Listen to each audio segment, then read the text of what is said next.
Chelsea faced AFC Bournemouth this weekend, a very tactical encounter. I know this game, a lot of fans had mixed reactions with it, with a lot of fans saying that Chelsea didn't do a lot, but there's actually some tactical trends that Enzo Maresca put in this game. Now, did you notice something about Leicester in Chelsea's game? Throughout the games that Leicester have played, they have played with a back four. But when they faced Chelsea, they decided to shift their game from a back four to a back five. And this was the main aim, actually, to try and counter Chelsea's system. Now, looking at the formations and lineups, you can notice that Leicester altered their structure just for Chelsea. They faced Arsenal, they faced Manchester City, they faced Tottenham, but they did not move to a back five. Notable inclusions in Chelsea's lineup were the starting of Wesley Fofana back into the team, and generally Chelsea's dropping of Jorgensen for Robert Sanchez. Now, let's move towards the statistics, and you can see Chelsea dominated the ball. Chelsea created most of the chances in the game, and unlike what people are saying about the scoreline, Chelsea should have won this game by 3-0. Palmer missed a penalty, and there's some instances where players made poor decisions in the final third. But before we start, do not forget to like, share and subscribe to this channel, as we will be doing more in-depth tactical analysis here. Now let's begin. Now, Chelsea encountered a different form of Leicester City, in that Leicester did not play to Chelsea the way we expect them to play towards all their opponents, and this is Leicester did not play with a back four and rather shifted into something more of a back five, a passive mid back five, a mid block, with Justin coming in to play as a wing back. Now, not only was this back five just any other type of back five, it was not a wide back five, something like a back three. No. It was a back five, a flat back five, with both wing backs dropping into the defense line and creating a narrow line of five to cover all the 5 zones of the pitch. And why is this so? This was to try and counter the way Chelsea like to overload back fours by having 5 players ahead with that +1 in attack. This is achieved by Palmer, and in this case Nkunku, occupying the half spaces, Kukurella generating the width down the left, with Sancho generating the width down the right. Now this allows Chelsea to have that presence of having an extra player in attack, and we can see this Chelsea in that back 3 system, and you can see Leicester City in that flat back 5 system, with Chelsea's midfield, with most importantly Nkunku and Palmer looking to occupy those half space positions. Now, the main aim of putting Chelsea in this kind of situation is to try and go man-to-man with Chelsea and neutralize them in that space. And this can be achieved by all the defenders going man-to-man with their players and heavily relying upon Chelsea's man-to-man organization to beat them. As well as we noticed something again in this game is that the position of Leicester forwards, especially in the initial minutes, where Chelsea found it difficult to break down Leicester, is because Leicester's forwards also decided to stay narrow to cut the passing lane through the middle and allow Chelsea's centre backs to have the ball. But this is where the problem started, as Enzo Maresca noted that he had Wesley Fofana in his team, and Wesley Fofana in particular is very important to the way Chelsea look to play, especially when facing these lower blocks. Now, because these teams were heavily concerned with the central areas, the wide areas became an avenue where Chelsea could exploit. And in particular down the right, Wesley Fofana was very good at this, because Wesley Fofana has been that centre-back who likes to carry the ball and progress with the ball forward. Now, when a wide centre-back does this, what happens is that you can see here, Tosin has played the ball to Fofana, and he has played the ball ahead so that Fofana can look to receive the ball ahead and look to progress with the ball. Now look at the position of Wesley Fofana. He's actually playing more like a right back, and he has played the ball onto Jadon Sancho, and now Sancho is inside the box and is able to cross, and this is how Chelsea actually managed to get a penalty in that kind of situation. And it all came from the way Fofana was able to carry the ball and create that 2v1 overload against Leicester City's wing back, allowing Sancho to receive the ball a lot of times with a lot of time and space, and the ability of Sancho to carry the ball and look to hit the byline and whip in excellent crosses from these positions.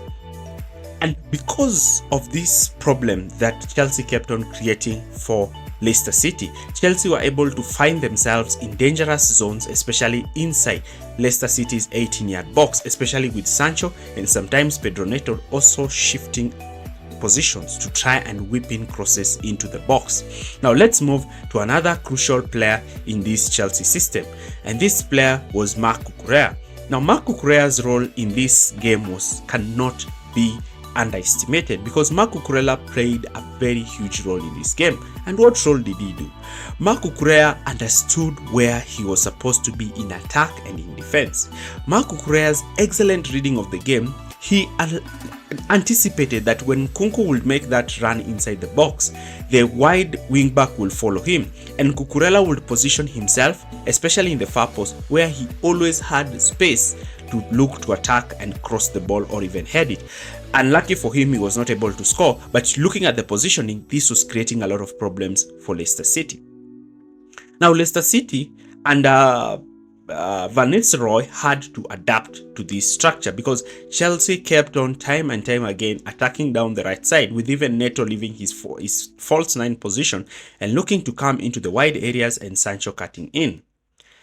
And Chelsea were not just dangerous down the right. Even down the left, Colwill in particular was also doing something similar to what Fofana was doing. But with Colwill, he's a better passer than a ball carrier. So what he will do is that he would pick players like he would step out with the ball, draw in a press, then pick players like Cole Palmer in between the lines. Palmer in this position would receive the ball, and now Fernandes and Caicedo will be receiving the ball behind Leicester's forwards, and Fernandes in particular will be receiving the ball in a very good position, receiving the ball ahead of him and looking in front to try and create opportunities. That's why Fernandes ended up with the highest chance creation in the game. But also another thing we saw was that whenever Colwill did not get any player looking to counter him, he will just carry the ball forward and look to lay the ball to Marc Cucurella, as they wanted to create that triangle with him and Christopher Nkunku. Now, because of the threat that was being generated by Chelsea's wide centre-backs constantly pushing forward, Leicester City started to push their two wide inside forwards to try and press those centre-backs and deny them that space, allowing Tosin Adarabioyo that space. Now, Vardy was trying to cover one of the pivots, but Tosin in particular would step out with the ball sometimes, stand on the ball, and look to try and draw Jamie Vardy to press Chelsea. And whenever Tosin would stand on the ball and Vardy will try to press him, space would open up as both Caicedo and Enzo Fernandez will spread out wide and open up spaces in zone 14, where Tosin Adarabioyo will just play a simple pass, especially to Cole Palmer, who was looking to pick up the ball from this position. And in this position, Palmer will either draw a centre back, look to play a flick on pass to Sancho, and look to try and receive the ball back. But sometimes Palmer was even finding himself in an opportunity to score, but because Palmer is very low on confidence, he was unable to capitalize in those kinds of situations. Now, Leicester even decided to go with an aggressive approach, and this approach involved going man-to-man with all the Chelsea centre-backs. But this was problematic because Chelsea had outnumbered them in midfield with 4 players versus their only 2 players, that is Ndidi and Soumare.